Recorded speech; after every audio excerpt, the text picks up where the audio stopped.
ப்ரீஸ்ட்ரஸ்ட் girder use பண்ணி construct பண்ற bridge construction தான் இது.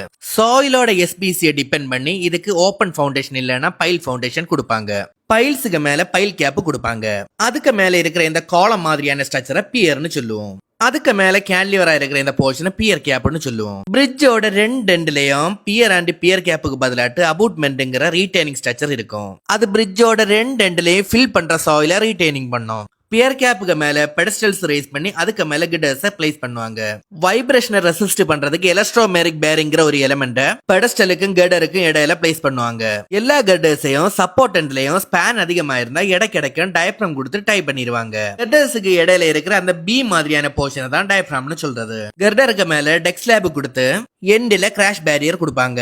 மூவ்மெண்ட்ஸ் அலோவ் பண்றதுக்கும் கிராக்ஸ் அவாய்ட் பண்றதுக்கும் டெக் ஸ்லாப கண்டினியூஸா போடாம இடைக்கு எக்ஸ்பான்ஷன் ஜாயின் கொடுத்திருப்பாங்க. ஃபைனலா ஸ்லாபுக்கு மேல பிட்டுமின் வியரிங் கோட் கொடுப்பாங்க.